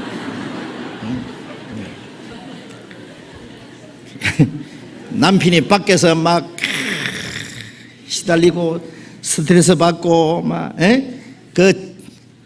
힘들어 가지고 막 집에 오면은 만만한 아내한테 막 분풀이 하려고 하거든요. 그런 수 있잖아요. 그러면은 막 나는 집에서 놀란 줄 알아요. 같이 또 싸우고 막 같이 또 다투고 그러면 안 됩니다. 아내가 아이고 오늘 또 무슨 일을 당해서 저렇게 또 기분이 삐뚤어졌을까 생각하고요. 불쌍히 여기고 어머니가 자녀에게 하듯이 이 남편은요 자기 마음은요 어린애같이 아내가 자기 엄마가 자기에게 해주듯이 해주기를 바랍니다. 사실요. 어머니 품처럼 생각하거든요. 그러니까 어머니가 자기 자녀에게 대하듯이 오래 참고 좀 부드럽게 대해주는 것이 좋겠다 그 말이에요. 그렇게 하면서 남편을 저쪽에 잘못하더라도 같이 싸우지 말고 잘 부드럽게 잘 대해주면은 남편이 아이고 저렇게 착한 아내에게 내가 이래서 쓰나 그러면서 잘못을 뉘우치고 틀림없이 고칠 겁니다. 그리고 하고 싶은 말이 있으면은요 기분 좋을 때 좋은 기회 봐가지고요 좀 열린 마음을 가지고 진지하게 좀 대화를 하고 그렇게 하는 것이 필요하겠습니다. 어떤 경우에도 절대로 미워하지 마세요. 미워하지 말고 잘 하려고 노력하고 사랑하려고 노력하세요. 어떤 사람은 난 사랑이 잘 안 가는데요. 사랑이 저절로 되는 줄 아세요? 노력을 해야 돼요. 사랑하려고 노력해 보세요. 사랑하려고 노력해 봐요. 화분에다가 꽃을 심어놓고 물을 주고 거름을 주고 잘 벌레를 잡아주고 정성을 다해서 길러가지고 꽃을 예쁜 꽃을 피우듯이 이 행복한 가정 정말 행복한 부부 생활은요 서로 노력함으로 이루어지는 것이 틀림없습니다. 서로 참고 서로 양보하고 서로를 귀하게 여기고 서로 도와주고 그렇게 해서 노력해서 되는 것이다 그 말이에요. 훌륭한 아내가 훌륭한 남편을 만듭니다. 미련한 아내는 남편을 망하게 합니다. 아시겠죠? 그래서 현숙한 아내가 되도록 좀 노력을 해야 되겠습니다. 현숙한 아내가 되도록. 잠언 31장을 봅시다. 잠언 19장을 먼저 봅시다. 잠언 19장 14절. 잠언 19장 14절 같이 읽읍시다. 집과 재물은 조상에게서 상속하거니와 슬기로운 아내는 여호와께로서 만미함느니라.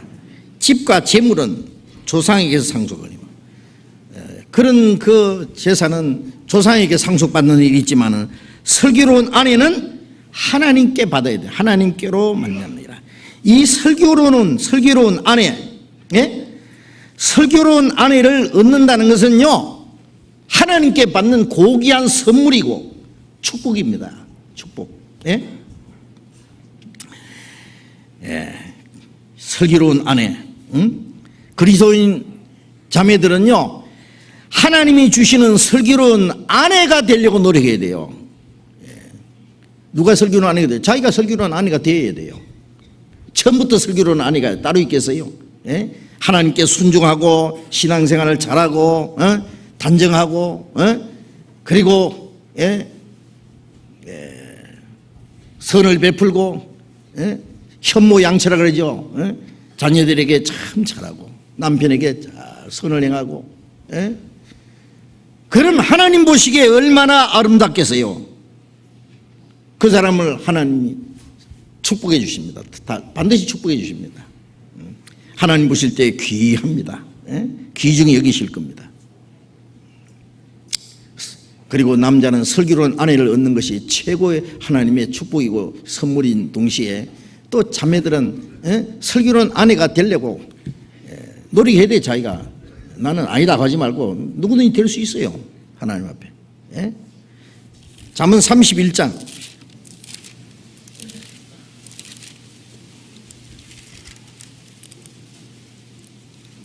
잠언 31장 10절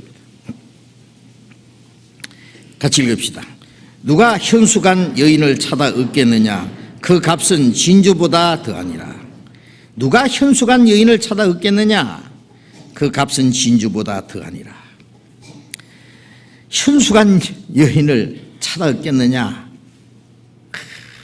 이거는 세상의 어떤 보물보다도 귀한 것이다. 현숙한 여인은 착하고 지혜롭고 온유하고 금수하고 자기 가족을 위해서 부지런히 일하고 자기 집안을 돌보고 흠없이 행하는 사람, 그런 여인일 겁니다. 현숙한 여인. 31장 30절도 봅시다. 같이 읽어봅시다. 고운 것도 거짓되고 아름다운 것도 헛되나 오직 여호와를 경외하는 여자는 칭찬을 받을 것이라. 고운 것도 거짓되고 아름다운 것도 헛되나, 육신적이고 고운 거 아름다운 거 이거 다 헛되다. 왜? 그건 잠시 있다 없어지는 거예요. 꽃이 아름답지만 조금 후에 시들이잖아요. 그 아름다운 것도 매력도 잠깐 후에 없어집니다. 그런데 오직 여호와를 경외하는 여자는 칭찬을 받을 것이니라. 여호와를 경외하는 여자, 얼굴만 예쁘다고 여자냐? 마음이 고와야 여자지? 하여튼 그 노래 들은 기억이 나요. 그 다음 몰라요. 그렇습니다. 마음이 얼굴이 아무리 이쁘고 매력이 있어도요, 마음이 잘못되면은요, 그런 사람 뭐라고 하는지 아세요? 아름다운 여인이 삼가지 않는 것은 돼지 코에 금골이니라 그랬어요. 돼지 코에 금골이 달아나 봐야 무슨 소리 있겠어요? 가치가 없다 그 말이에요. 안 어울린다 그 말이에요. 외모도 아름답고 마음도 착하면 아름다우면 얼마나 좋겠어요.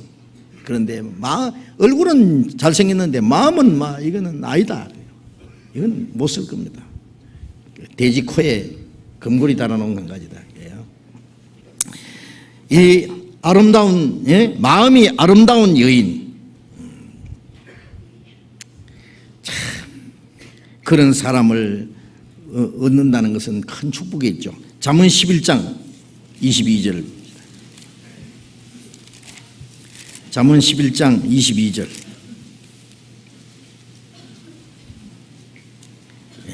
22절 같이 읽읍시다. 아름다운 여인이 삼가지 아니하는 것은 마치 돼지 코에 있잖아요. 이게 아름다운 여인이 말이나 행동을 삼가지 아니하면은 그 마치 돼지 코에 금고리, 이러면 안 되죠.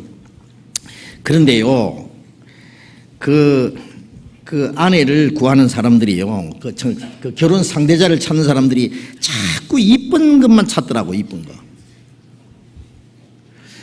그게야 어쩔 수 없이 당연하겠지만은 얼굴이 이쁜 것보다도 더 중요한 것은 뭐요? 믿음이 확실하고 마음이 착하고,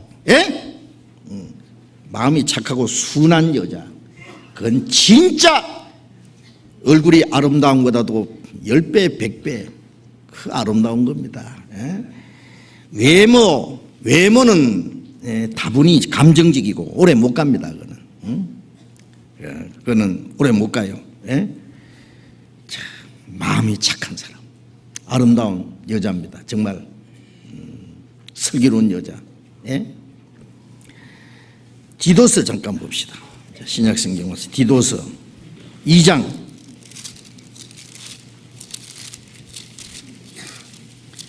디도서 2장, 디모데후서 다음에 디도서 2장 4절 5절 보겠습니다. 4절 5절 같이 읽읍시다.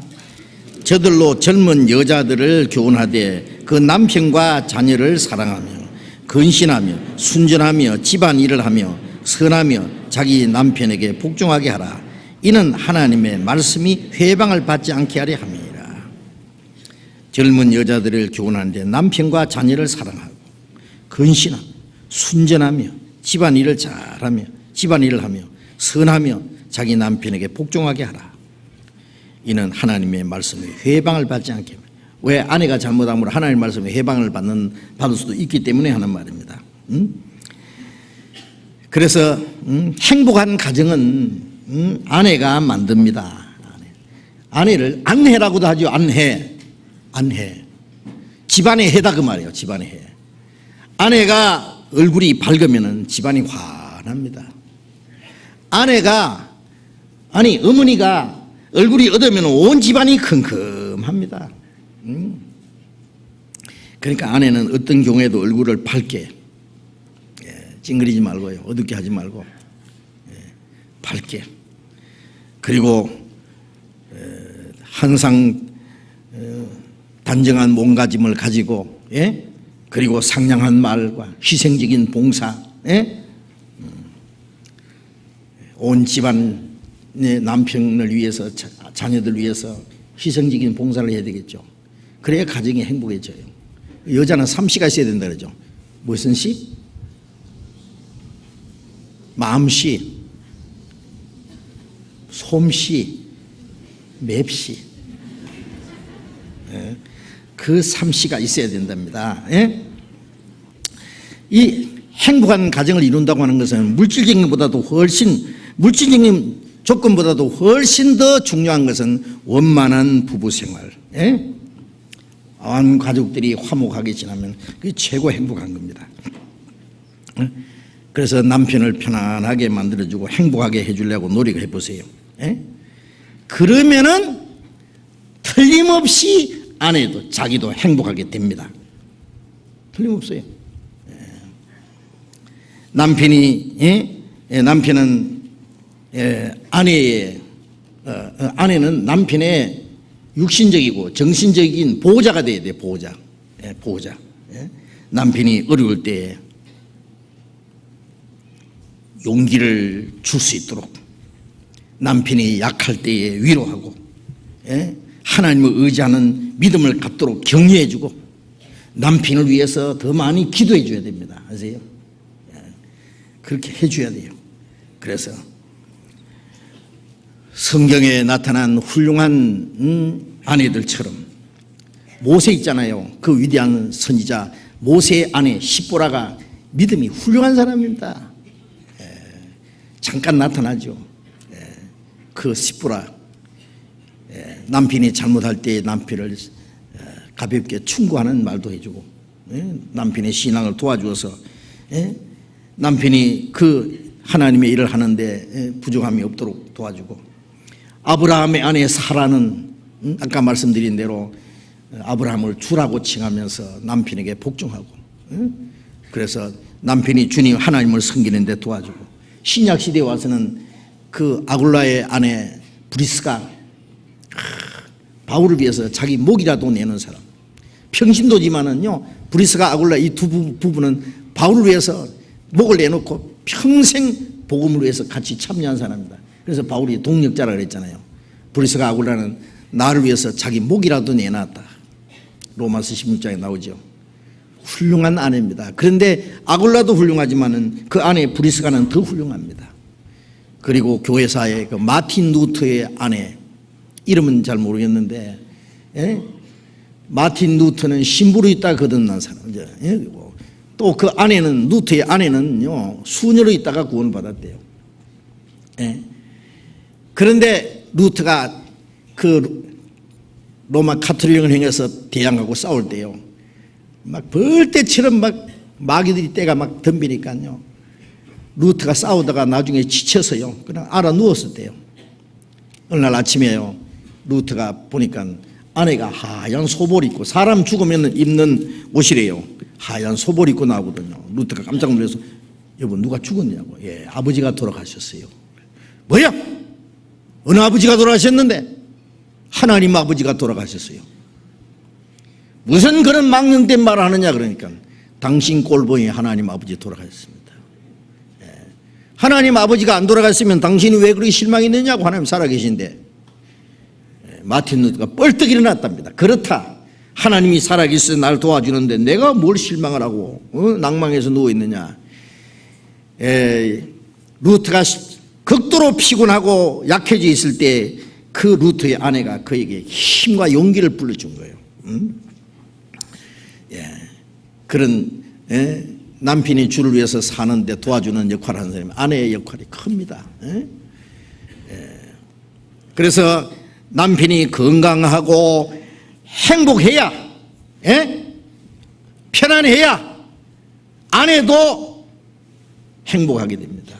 남편이 운명은 아내의 운명과 직결되는 거예요. 그렇잖아요. 남편 죽은 사람 보고 미망이라 그러죠.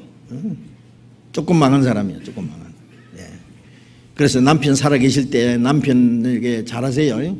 아시겠죠? 오늘은 아내에게 남편에게 잘하라고 말만 계속했는데 왜 남편 말 안 하느냐. 시간이 없어 지금.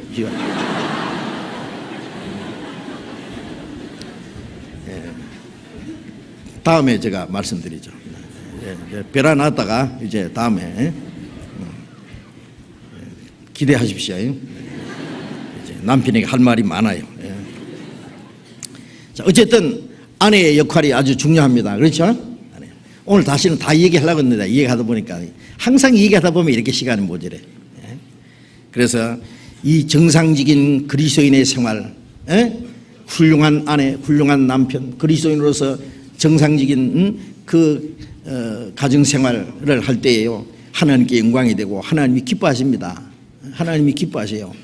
그것 하라고, 두 사람이 사랑하고 행복하게 살아라고 하나님이 짝지어 주셨지. 예? 아무렇게나 살라고 주셨어요? 예. 이 얼마나 놀라운 비밀이잖아요. 그리스도와 교회의 비밀이 남편과 아내의 관계입니다. 예? 남편과 아내의 그 생활 속에서 그리스도와 교회의 그 모습이 나타나야 돼요. 아무렇게 살면 안 됩니다. 예. 아내는 남편에게 자기 할 의무를 다해. 남편이 하든 말든 자기 할 일은 다 해야 될 거 아니에요. 그 다음에는 하나님이 남편 다스릴 거예요. 예. 대접을 받고자 하는 대로 너희도 남을 대접하라. 이것이 율법이 쓴 게 아니라 서로 잘해주기를 바라지 말고 대우받기를 하죠. 내가 먼저 하면은 그대로 돌아옵니다. 남편도 아내도 자기가 행한 대로 그대로 돌아옵니다. 해보시고 아닌가? 잘한 것도 돌아오고 잘못한 것도 돌아와요. 그러니까 잘하고 봐야지. 자기한테 돌아올 텐데. 예? 같이 기도하겠습니다. 자비로우신 우리 아버지 하나님, 죄 가운데 하나님을 등지고 우리의 육체의 소욕을 따라 살던 저희들을 불쌍히 계시고 영원한 멸망의 구덩이에서 구원해 주신 주님, 우리의 몸도 우리의 영혼도 모두 주님의 피로 살사오니 주의 것입니다.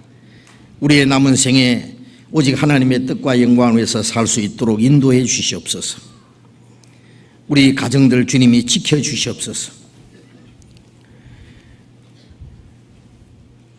자녀가 부모에게 대해서 마땅히 할 일, 부모가 자녀에게 행할 일, 아내가 남편에게, 남편이 아내에게 마땅히 행할 일들을 가르쳐 주신 대로 우리가 그 말씀을 마음과 생활 속에 지키며 그리스도인으로서의 올바른 가정을 이루고 이로 말미암아 교회를 위해서 주님을 봉사하며 하나님이 우리에게 맡기신 거룩한 역사를 온전히 이룰 수 있도록 인도해 주시옵소서.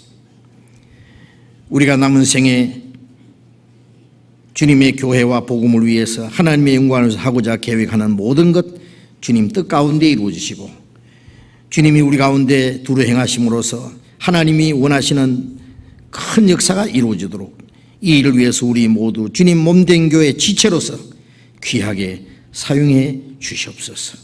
우리의 나머지 모든 삶을 아버지의 능력의 손에 의지하면서 주 예수님 이름으로 기도드렸습니다. 아멘. 찬송하겠습니다. 찬송. 은혜 찬송 128장 시작합시다.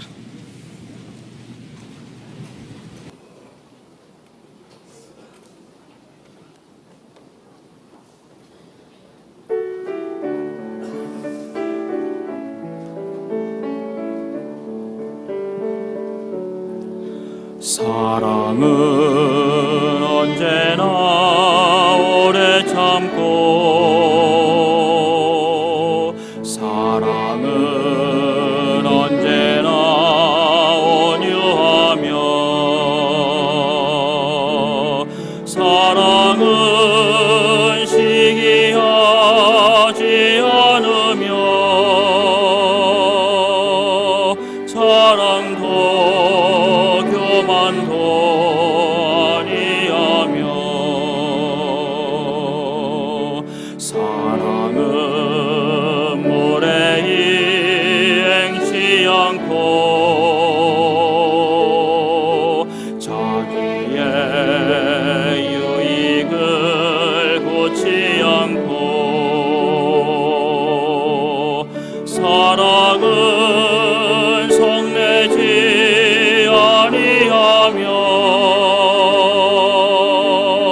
진리와 함께 기뻐하네. 사랑은 모든 것 감싸주고 바라고 믿고 참아내며 사랑은 영원토록 변함없네. 믿음과 소망과 사랑은 이 세상 끝까지 영원하며 믿음과 소망과 사랑 중에 그 중에 제일은 사랑이라. 그 중에 제일은 사랑이라.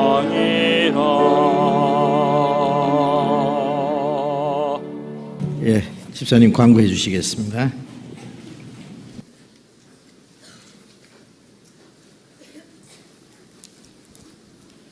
예, 광고 말씀드리겠습니다.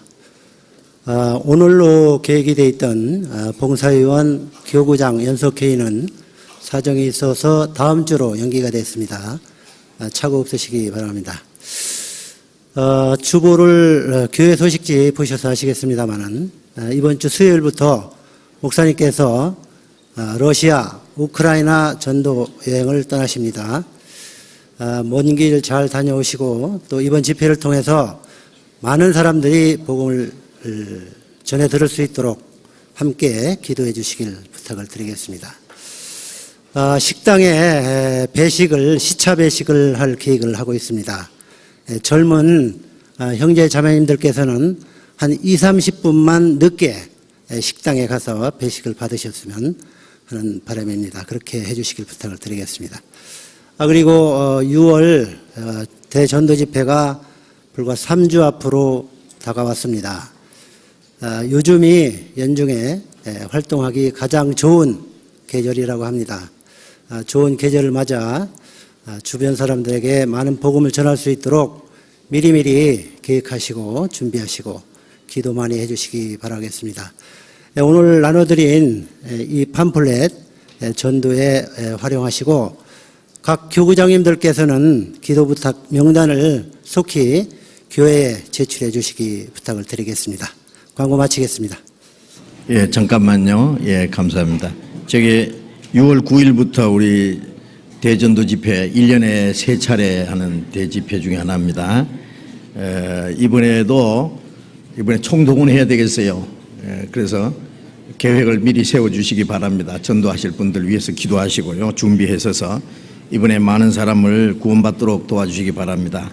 그리고 제가 오는 수요일에 러시아 모스크바와 우크라이나는 두 군데가 집회해야 돼요. 키예프는 우크라이나 수도입니다. 키예프하고 또 우크라이나 제일 남쪽에 있는 우크라이나 도시인 오데사라는 데 집회하는데 그 러시아와 우크라이나 참 전도하기 어려운 것이에요. 그것도요. 그런데 위에서 기도해 주셔서 이번에도 많은 사람이 구원받도록 열심히 잊지 말고 기도해 주시기 부탁합니다. 마치겠습니다. 자, 이렇게 교제하시기 바랍니다.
명랑한 천국 바라보고